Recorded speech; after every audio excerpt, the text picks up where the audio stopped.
Meus irmãos, eu quero convidar a igreja a abrir a sua Bíblia comigo em Gênesis capítulo 2.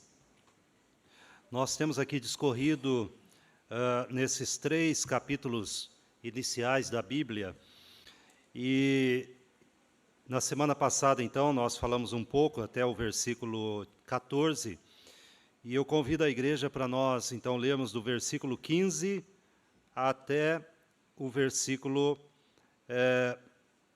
25, melhor, 25, muito bem. O restante, né, do capítulo. Então, capítulo 2 de Gênesis, versículos 15 ao 25. Eu vou ler aqui, os irmãos acompanhem sua Bíblia, ou aqui na projeção.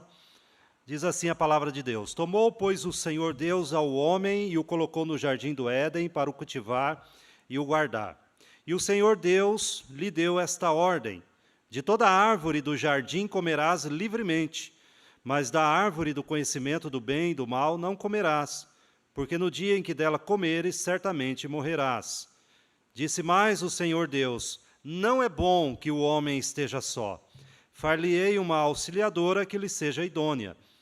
Havendo, pois, o Senhor Deus formado da terra todos os animais do campo e todas as aves dos céus, trouxe-os ao homem para ver como este lhes chamaria.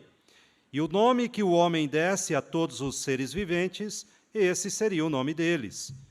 Deu nome o homem a todos os animais domésticos, às aves dos céus e a todos os animais selváticos. Para o homem, todavia, não se achava uma auxiliadora que lhe fosse idônea. Então o Senhor Deus fez cair pesado sono sobre o homem, e este adormeceu. Tomou uma das suas costelas e fechou o lugar com carne. E a costela que o Senhor Deus tomara ao homem, transformou-a numa mulher e lhe a trouxe. E disse o homem: Esta afinal é osso dos meus ossos e carne da minha carne. Chamar-se-á varoa, porquanto do varão foi tomado. Por isso deixa o homem pai e mãe e se une à sua mulher, tornando-se os dois uma só carne. Ora, um e outro, o homem e sua mulher, estavam nus e não se envergonhavam. Vamos orar? Querido Deus, nós lemos aqui a Tua palavra e cremos, Pai, na inspiração do Teu Espírito Santo a Moisés, e da mesma forma como nós cremos também na iluminação do mesmo Espírito aos nossos corações nos dias de hoje, trazendo, Pai, a vontade do Senhor, a realidade do Senhor aos nossos corações. Assim nós rogamos, Pai, a Tua bênção, em nome de Jesus. Amém, Senhor. Amém. Bom, quando a gente olha o capítulo 1 de Gênesis, nós vemos ali Deus criando e organizando toda a fauna, a flora e todo o universo. Então, não só Ele traz a existência, como o texto diz, pela sua palavra, o seu poder, mas Ele traz também ordem à sua criação. Então, dessa forma, cada astro tem a sua órbita perfeita no céu. Assim também, cada planta e cada animal que Deus criou exerce aquilo para o qual o Senhor o criou. Dessa forma também, no capítulo 2, nós vemos que agora o Senhor concentra aquilo que Ele falou de forma resumida no capítulo 1 acerca do homem. Agora há um destaque, uma concentração no homem. E assim como o Senhor traz ordem aqui a toda a sua criação, Ele também traz ordem à vida do homem. E nós vimos na semana passada que o Senhor então estabelece uma ordem para que o homem viva na presença de Deus de forma abençoada.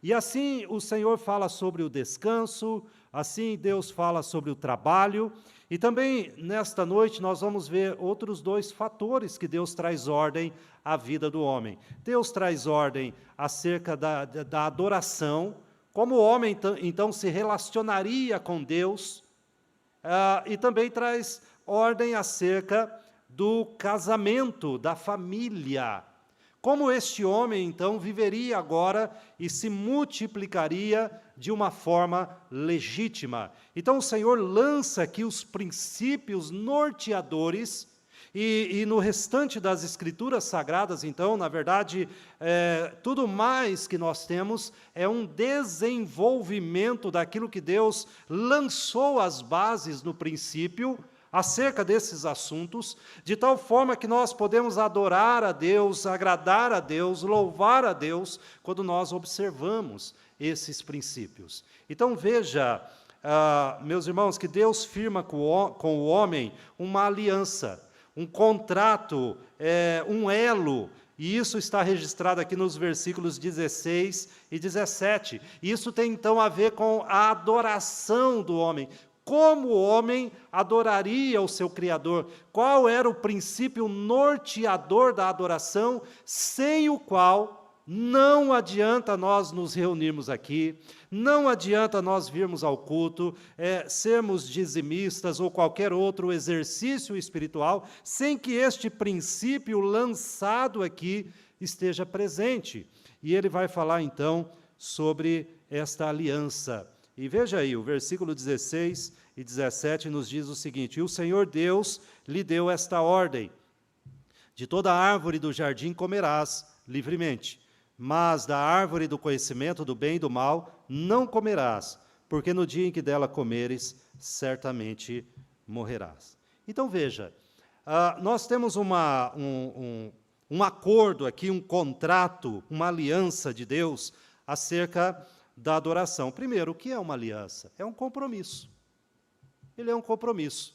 E nós podemos ver esse compromisso sendo expresso em muitas coisas da nossa vida comum. Poderíamos dar exemplo aí de contratos, poderíamos dar exemplo aí de acordos e etc., que são compromissos firmados entre duas partes, as quais se comprometem, cada uma delas, cumprir a sua parte naquele acordo. O que nós temos aqui é exatamente isto, este compromisso que governa, então, a relação entre estas duas pessoas.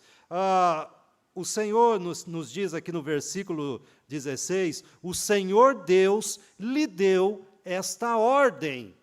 Diz aqui o versículo 16, o Senhor Deus lhe deu esta ordem. A palavra ordem, ela é introduzida nesse ponto. Por quê? Porque quem determina este acordo, este compromisso de como as coisas devem acontecer é Deus.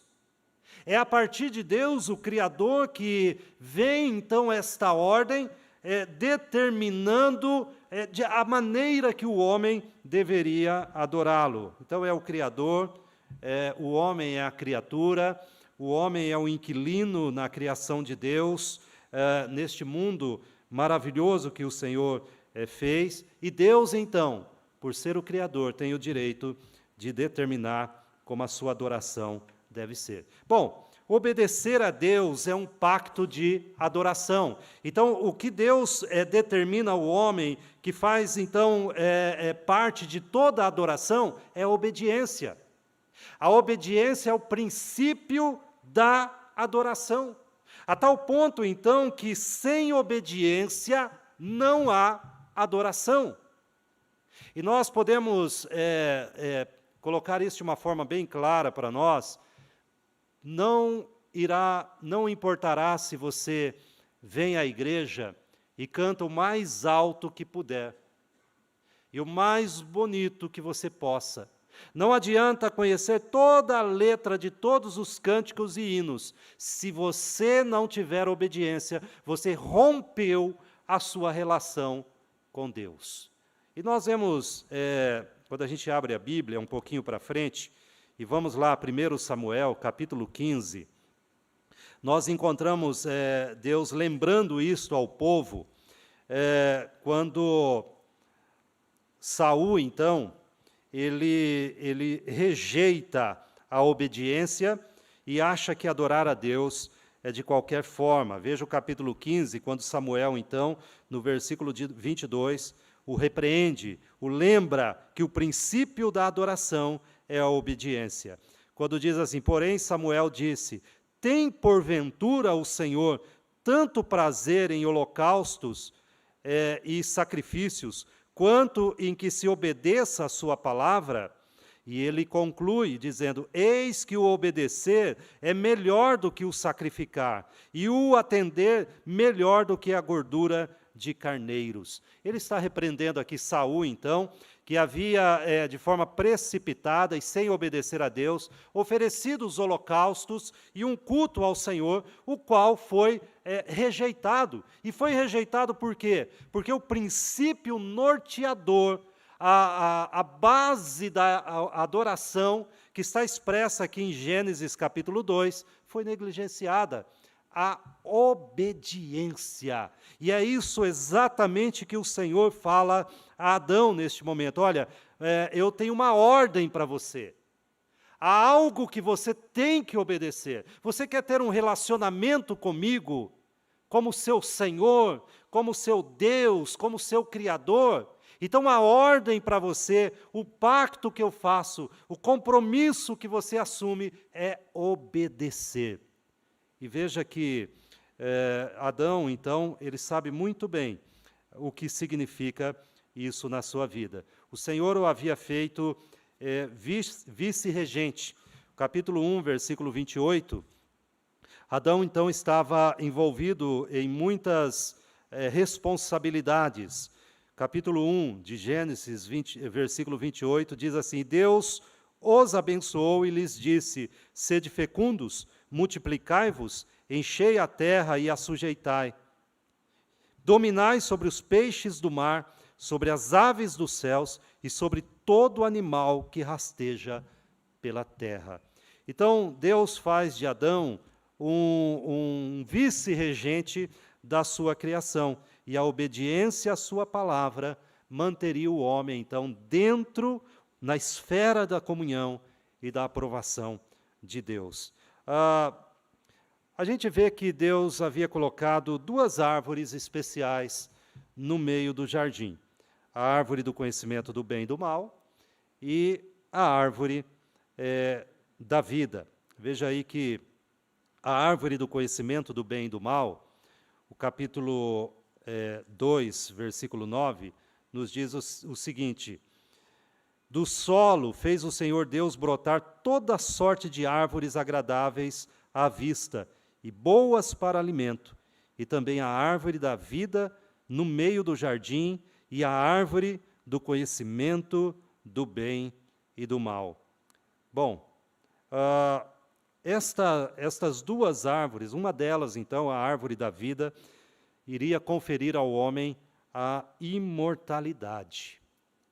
O homem, então, desta árvore da vida, receberia a imortalidade.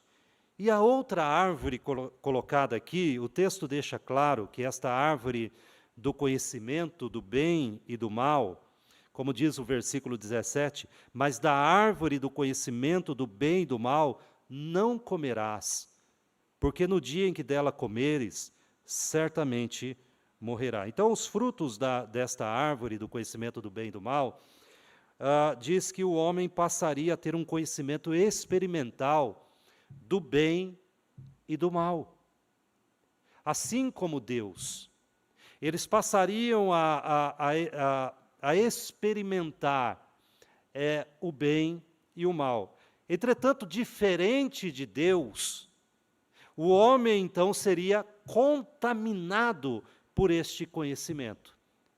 De tal forma que traria a eles a morte. Como diz o texto aqui, no dia em que dela comeres, certamente morrerás. Havia então um princípio de acordo de Deus com o homem, dizendo: não faça tal coisa.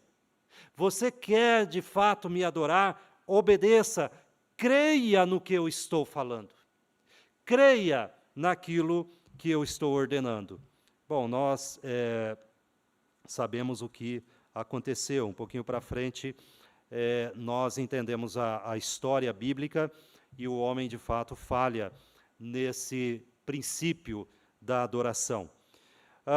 Mas, enquanto isso, A palavra do Senhor diz que o homem, de fato, obedece ao Senhor. O homem passa a cumprir aquilo que o Senhor havia determinado. Então, este primeiro princípio, meus irmãos, nós aprendemos aqui acerca da adoração. Nós aprendemos que, para que haja verdadeira adoração a Deus, assim como nós lembramos de Jesus falando àquela mulher lá no poço, em João, dizendo, quando aquela mulher pergunta, Senhor, aonde devemos adorar? E Jesus lança os princípios que estão aqui em Gênesis, no capítulo 2, dizendo, olha, não é nem no templo e nem no monte, mas o Senhor chama verdadeiros adoradores, que o adorem em espírito e em verdade. Quem são estes? São aqueles, então, que obedecem à palavra do Senhor. Entretanto, agora, outro princípio é colocado na vida do homem. O homem não foi criado e lançado ao acaso, à própria sorte, como muitas teorias têm ensinado, que o homem finalmente é uma sucessão de evoluções e lançado à própria sorte. Então, as questões sociais do homem, elas se desenvolveram numa explosão aleatória, e ele se relaciona desta forma também. Não, o texto bíblico diz que o mesmo Deus que traz à existência o homem, agora também estabelece a forma que este homem se relaciona com o seu meio. E agora o Senhor fala acerca da família, do casamento. Veja que no final do 6º dia da criação, em Gênesis capítulo 1, versículo 31, o Senhor olha e diz assim, viu Deus tudo quanto fizera, e eis que era muito bom, houve tarde e manhã, o 6º dia. Então o Senhor faz uma análise em sua criação. Ele olha o céu, ele olha a terra, os animais e todas as plantas, e inclusive o homem e a mulher, e diz que tudo isso é muito bom. Entretanto, Deus diz que tem algo na sua criação que não é bom. Há algo que não está bom, que precisa, então, melhorar. O versículo 18 diz que o Senhor mesmo faz essa observação. Disse mais o Senhor, não é bom. O que não é bom? Visto que, na análise do Todo-Poderoso, toda a sua criação é boa, mas há algo aqui que não é bom. E o texto diz que não é bom que o homem esteja só. Então, a solidão do homem foi observada por Deus, e agora, então, não que o Senhor houvesse criado e depois corrigiu a sua criação, não. Deus, é claro, em seus planos eternos tinha o seu projeto de criar o homem e a mulher. Entretanto, a solidão de Adão é corrigida nesse sentido com a criação da mulher. Ele precisava de uma auxiliadora que lhe fosse idônea. Veja aí o versículo 18, quando o Senhor diz, olha, não é bom isto, não é bom a solidão do homem, eu farei para ele uma auxiliadora que lhe seja idônea. Quando a gente olha o capítulo 1, os versículos 26 e 27, que aqui, na verdade, o que nós estamos lendo é uma ampliação do que aconteceu nos versículos 26 e 27, no momento da criação do homem.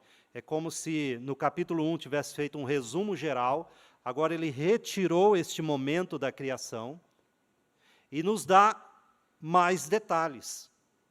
E nos mostra, então, Deus lançando aí todas as bases para a convivência do homem. E no versículo 26 e 27, o texto bíblico nos diz o seguinte, também disse Deus, façamos o homem à nossa imagem, conforme a nossa semelhança. Tenha ele domínio sobre os peixes do mar, sobre as aves dos céus, sobre os animais domésticos, sobre toda a terra e sobre todos os répteis que rastejam pela terra. Criou Deus, pois o homem à sua imagem, a imagem de Deus o criou, homem e mulher os criou. Quando a gente lê apenas os versículos 26 e 27 de Gênesis, nós imaginamos que a criação, então, do homem e da mulher se deu no mesmo momento. Mas quando nós lemos o capítulo 2, que é uma ampliação, então, disto, nós descobrimos, então, que eles não foram no mesmo momento. Houve um tempo entre essas duas criações, do homem e da mulher. Então, o homem se sente só. A solidão do homem, então, é sanada com a criação da mulher. Bom, o texto fala sobre esta mulher. Os versículos 18 até o 22 falam um pouco sobre isto. E quando a gente vê esta criação, nós percebemos que esta mulher criada não é inferior ao homem. Nós percebemos também que esta mulher criada exercia domínio sobre a criação juntamente com o seu marido. Quando a gente lê o capítulo 1, versículo 29 de Gênesis, nós encontramos o Senhor Deus dizendo: "E disse Deus ainda, eis que vos tenho dado..." Versículo 28, desculpa. Versículo 28. "E Deus os abençoou e lhes disse," quando cria o homem e a mulher. Então, qual é o que Deus diz a este casal?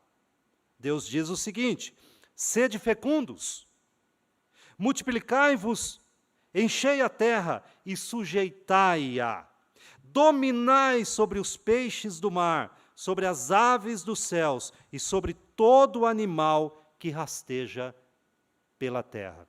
Então nós vemos que tanto Adão quanto Eva exerciam domínio sobre a criação. Na verdade, o que os diferenciaria não era o domínio sobre a obra criada. O Senhor estabelece outros princípios de formação de família. Quando, então, nós entendemos, no restante da palavra de Deus, que diferencia este homem e esta mulher, não é a sua dignidade, porque ambos foram criados por Deus, nem mesmo o domínio, porque ambos, então, recebem de Deus a ordem para que exerçam domínio sobre a obra criada. Mas o que os diferencia, então, é na relação familiar. O Senhor, então, estabelece a Adão uma relação familiar, uma relação social, o qual, então, o coloca como cabeça.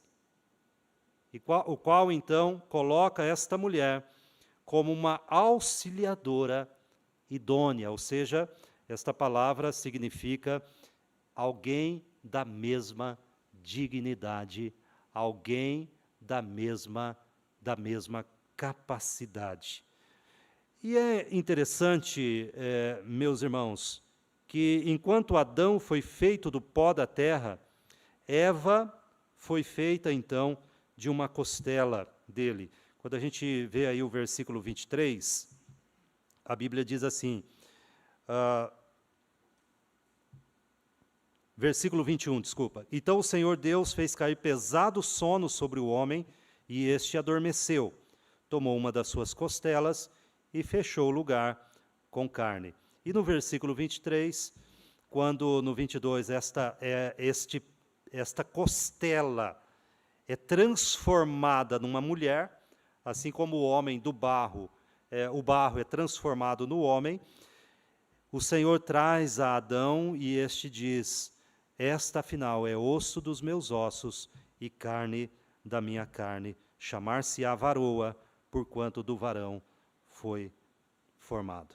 Então, esta mulher, esta auxiliadora, é ideal, é adequada a Adão, o homem para a mulher e a mulher para o homem. Percebam que quando o Senhor Deus traz todos os animais a Adão, e isso está descrito aqui no versículo 19, Adão, então, no versículo 20, dá nome a todos os animais domésticos, às aves dos céus e a todos os animais selváticos. Mas há uma observação no texto. O versículo 20 diz que para o homem, todavia, não se achava uma auxiliadora que lhe fosse idônea. Havia uma promessa de Deus no versículo 18, dizendo então que Deus iria sanar a solidão de Adão. E agora este homem, então, que dá nome a toda estes animais, percebe que no meio de toda esta criação de Deus, esta promessa não se cumpre. Não havia ali entre aqueles animais alguém ou algo que pudesse ser identificado com ele. Então veja que essa promessa é cumprida a partir do versículo 21. Existe um comentarista bíblico chamado Mateus Henry, e ele escreveu o seguinte, eu vou ler aqui aos irmãos o que ele escreveu, dizendo acerca desse texto: ela não foi feita da cabeça, se referindo a Eva, para governar sobre ele, nem dos pés, para ser pisada por ele, mas de sua costela, para ser igual a ele, sob seu braço, para ser protegida por ele, perto do seu coração, para ser amada por ele. De fato, é isto que significa a expressão auxiliadora idônea, ou alguém que foi especialmente feito para o outro, o homem para a mulher e a mulher para o homem. Paulo ainda escreveu lá em 1 Coríntios capítulo 11 acerca desse texto, dizendo que a mulher é a glória do homem, pois o homem é o cabeça da mulher. Desta forma, Paulo nos ensina que se o homem é a cabeça, a mulher é a coroa que enobrece esta cabeça. Veja que não há aqui, nesse texto, uma guerra de sexo. Não há aqui, nesse texto, sombra de feminismo ou machismo, mas aqui, nesse texto, algo que Deus criou para ser perfeito, para que, de fato, pudesse cumprir aquilo que Ele havia estabelecido acerca da sua criação. Todas essas coisas, então, aparecem a partir do capítulo 3. Aquilo que nunca jamais deveria ter existido, começa a existir a partir do capítulo 3, quando o homem, então, pisa sobre a mulher, quando o homem explora aquela que ele deveria proteger, e quando a mulher, então, se levanta contra a autoridade do homem, numa perversão daquilo que o Senhor criou, que o Senhor estabeleceu. Entretanto, nós enxergamos aqui também a questão da santidade do lar, do casamento. Veja que o modelo de casamento não foi criado por Adão. Não foi Adão que lançou as regras dizendo, bom, se eu vou viver com esta mulher, sou eu que vai, então, estabelecer aqui as regras. Não foi dessa forma. Nós vemos, então, que é o Senhor que trabalha e que faz este modelo. A partir do versículo 23 e 24, o texto diz, esta, então, é osso dos meus ossos e carne da minha carne, chamar-se-á varoa, porque do varão foi tomada. Por que Deus fez assim? Por que Deus não chamou também esta mulher à existência do pó da terra? Como Ele fez com toda a sua criação? Porque no versículo 19, ele vai dizer assim, havendo, pois, o Senhor Deus formado da terra todos os animais. Por que esta mulher, então, tem uma forma especial e diferente de ser trazida à existência? Da costela, por causa do princípio do casamento, da família. por causa da santidade do casamento. Quando o Senhor então diz que este homem e esta mulher agora seriam vistos, eles se entenderiam como uma só carne. E de fato Adão imediatamente entendeu isto. Ele entendeu aqui o que estava em jogo com esta criação, e ele mesmo, com a sua própria boca, afirma o princípio que Deus havia lançado, dizendo: esta é osso dos meus ossos, ela é carne da minha carne. E aí no versículo 24, nós não temos uma voz aqui de homens falando, mas a voz do Senhor quando diz, e confirma isso, por isso, e é por causa disto, veja que ele está trazendo aqui a conclusão de tudo isto. Por que a mulher, então, foi formada desta forma? Porque ela se tornaria agora, com o seu esposo, uma só carne. E é o que o texto diz. Por isso deixa o homem pai e mãe, e se une à sua mulher, tornando-se os dois uma só carne. E de tal forma esta santidade é vista antes do pecado. Veja que o casamento e a ordem da multiplicação é dada antes do pecado. No versículo 25, esta santidade então é demonstrada de forma prática. Ora, um e outro, o homem e sua mulher, estavam nus e não se envergonhavam. Bom, meus irmãos, nós podemos aprender que, para nós que cremos na palavra de Deus, não importa o que os tribunais decretem, ou o que a sociedade permita, quando se trata do casamento, Deus tem e sempre terá a primeira e a última palavra. É dele, é porque ele tem este direito. Foi ele que formou o homem e a mulher. Ele tem o direito de dizer como este homem e como esta mulher devem se relacionar. E o autor de Hebreus, então, certamente se lembrando deste texto, ele lembra a igreja no capítulo 13, versículo 4, Hebreus 13, versículo 4, acerca desta verdade. Quando, falando sobre o casamento, ele vai dizer: digno de honra entre todos seja o matrimônio. Então veja que ele vai dizer, olha, o matrimônio é algo honrado. Honrado. E ele continua, bem como o leito sem mácula. Percebam que na relação só cabem um homem e uma mulher. E é isto que é o leito sem mácula.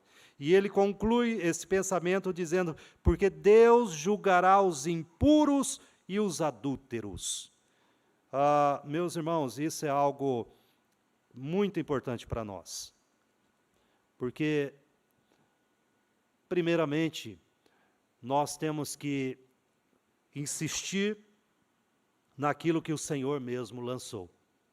Como eu disse, isso não pode ser modificado por tribunais, por conveniência da sociedade ou qualquer outro fator. Porque o Senhor da criação também estabeleceu como esta se comportaria. E ele fez isso com a fauna, com a flora e com toda a extensão do universo, mas fez isto com o homem e as suas relações. E o casamento, então, precisa ser algo que cumpre aquilo que o Senhor estabeleceu. Nós vivemos uma época onde muitos casamentos estão em crise. Esposos omissos, esposas insatisfeitas, brigas, talvez por causa de papéis dentro do casamento. Mas nós estamos também numa crise de casamento onde muitos jovens escolhem não se casar. e escolhem não se casar por motivos interesseiros. Eles não escolhem a santidade. Eu escolho não me casar porque eu quero viver uma vida de santidade sem me relacionar com o sexo oposto. Não. Eles escolhem ou tardam o seu casamento exatamente para fugirem da responsabilidade. E percebam que todas estas coisas influenciam diretamente a adoração. O ponto central aqui é a adoração. E através da obediência, da adoração, é que todas as relações aconteçam. Mas há alguns princípios, alguns propósitos aqui que Deus tem em mente quando realiza esse primeiro casamento ali no Jardim do Éden. Então, a gente pode aplicar aqui que, em primeiro lugar, o propósito de Deus era que Adão recebesse uma companhia adequada, por isso ele lhe deu uma esposa. Martinho Lutero chamou o casamento de escola do caráter. Escola do caráter. E é verdade, quem está casando aí há mais tempo, sabe que o lugar que Deus mais prova a sua fé, a sua perseverança, a sua paciência, não é no seu trabalho, não é com os seus amigos, mas é aonde? Todos concordam comigo? É no casamento. Por isso que Martinho Lutero, que foi um homem casado e muito bem casado, ele amava a sua esposa, amava, era até um homem romântico, né, o reformador. Ele vai dizer, olha, a maior escola de caráter que Deus estabeleceu é o casamento. E é verdade. Mas quantos têm suportado essa escola? Quantos vão dizer, bom, eu mereço ser feliz? E partem para outra, e para outra, e para outra. E não entendem que Deus está moldando o seu caráter para ser a imagem de Cristo. Então, Deus desejava oferecer a Adão companhia adequada. Eu creio que chegou no momento da vida de Adão que ele quase devolveu a mulher, né? Ele falou, olha, leva, né? E isso foi no capítulo 3. A mulher que o Senhor me deu. Primeiro era ossos dos meus ossos, carne da minha carne, mas no primeiro problema ele já quis devolver, né? Olha os homens aí, né? Tomar cuidado com isso, né? Mulher querendo devolver o homem querendo... Eles seguiram adiante, né? Firmes. Então veja que esse é o primeiro propósito, para que eles tivessem companhia adequada. E nesta companhia adequada, um extrairia do outro o melhor e o pior. O melhor e o pior, e é assim que os casamentos são. Nós extraímos o melhor e nós extraímos o pior para ser corrigido. É dessa forma que o Senhor faz. Mas o Senhor também tem outro propósito aqui na formação do casamento. É mediante o casamento, e é só através do casamento que o Senhor Deus, então, concedeu o direito, percebam isto, quem está casado, quem está solteiro, é somente através do casamento que Deus concedeu o direito de desfrutar do sexo e ter filhos. Esta é a forma legítima, então, que o Senhor estabelece. Veja que ele fala isto no capítulo 1, versículo 28, quando, então, o Senhor diz assim, Deus os abençoou. Quer dizer, ele abençoa este homem e esta mulher, e a partir desta bênção, o Senhor vai dizer a eles, sede fecundos, multiplicai-vos, enchei a terra e sujeitai-a.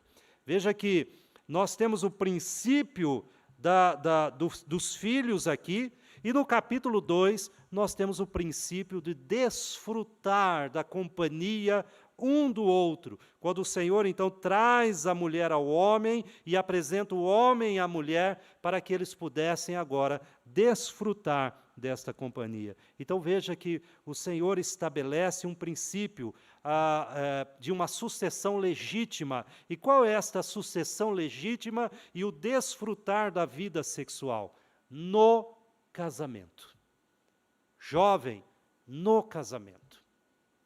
Por isso que o Senhor diz em Hebreus, lá no capítulo 13, versículo 4, Deus julgará os impuros e os adúlteros, porque Ele quer um leito sem mácula.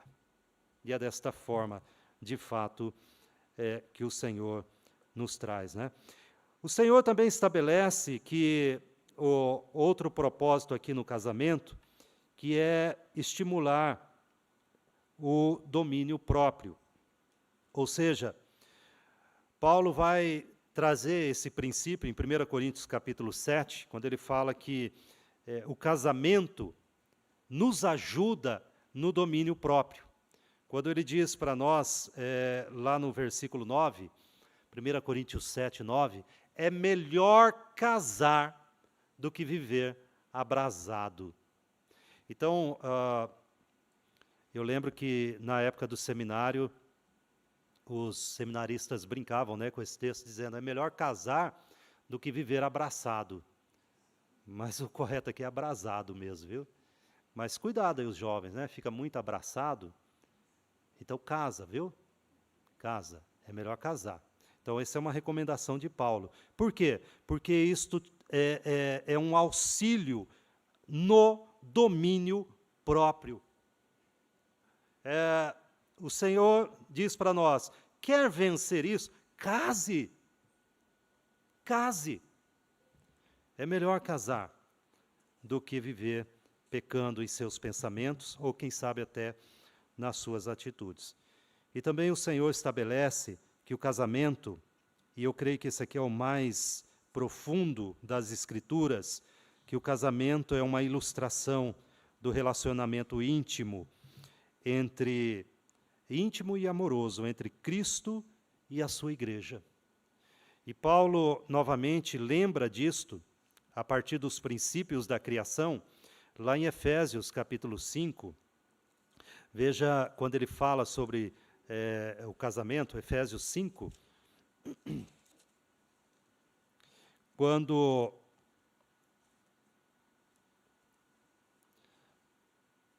no versículo 23 e 24, na verdade do 23 a 27, para que a gente entenda aqui a argumentação de Paulo, que ele traz o princípio mais profundo do casamento cristão. Quando ele diz assim, porque o marido é o cabeça da mulher, como também Cristo é o cabeça da igreja, sendo este mesmo o salvador do corpo. Veja que ele compara, então, este casamento com a relação Cristo e sua igreja. E no versículo 24 ele explica isso dizendo, como porém a igreja está sujeita a Cristo, assim também as mulheres sejam em tudo submissas ao seu marido. E aos maridos ele diz, maridos, amai vossa mulher, como também Cristo amou a igreja e a si mesmo se entregou por ela, para que a santificasse, tendo-a purificado por meio da lavagem da água pela palavra, para apresentar a si mesmo igreja gloriosa, sem mácula, nem ruga, nem coisa semelhante, porém santa e sem defeito.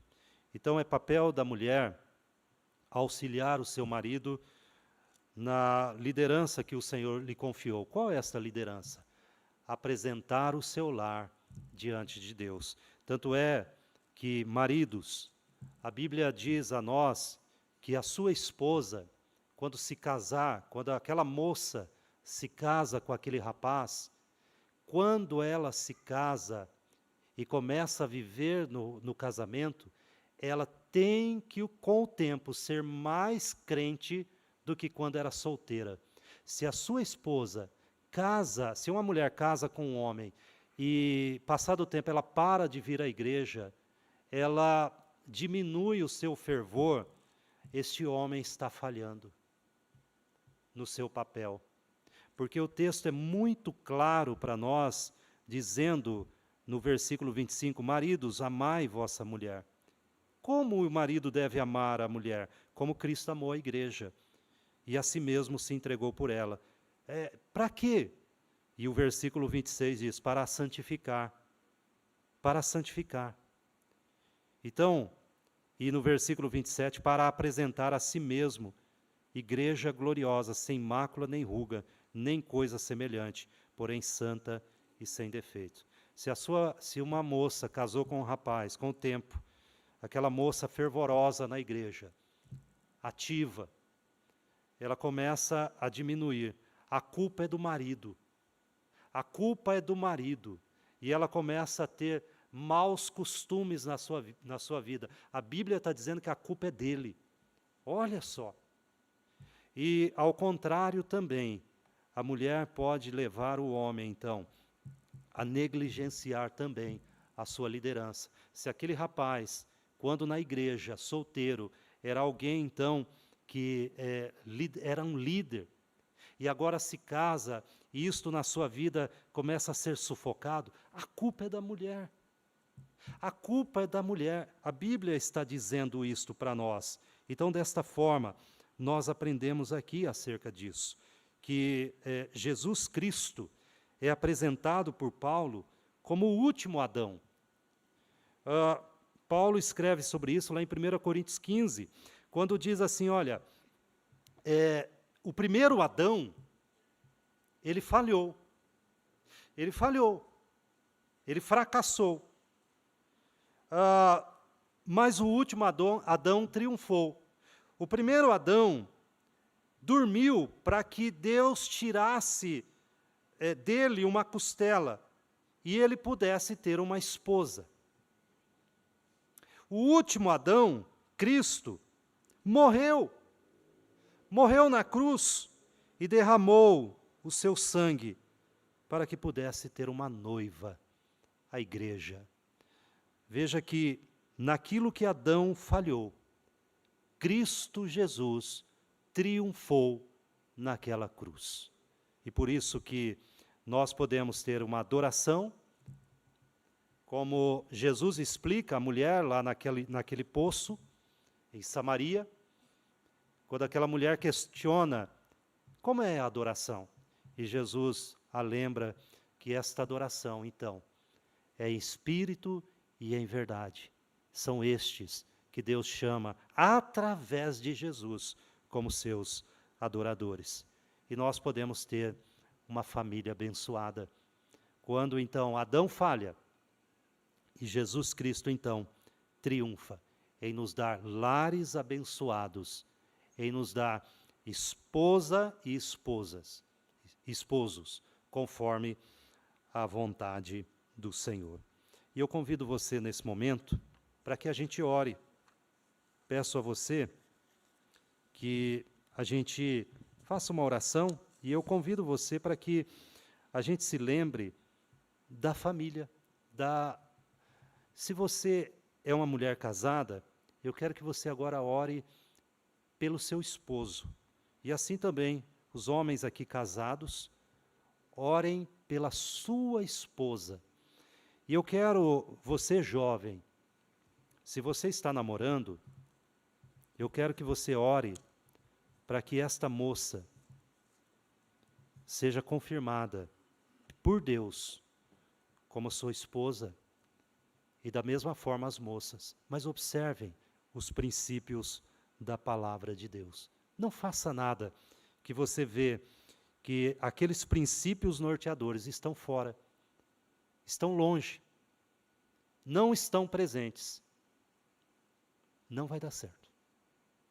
Não vai dar certo. Quando a gente negligencia o que Deus lançou, os alicerces que Ele lançou, nós construiremos a nossa casa sobre a areia. E quando baterem os ventos e os rios e a chuva, essa casa vai desmoronar. Então ore. convido você a fechar seus olhos e fazer essa oração.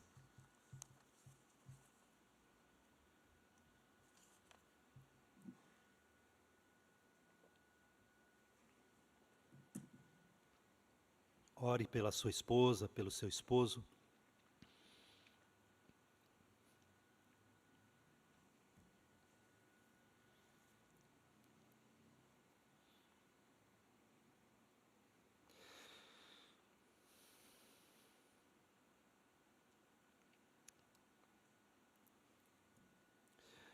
Querido Deus, Pai Todo-Poderoso, Criador do céu e da terra, aquele que lança os princípios, aquele que estabelece a vontade soberana e nos convida para que vivamos nela. Nos ajude, Senhor.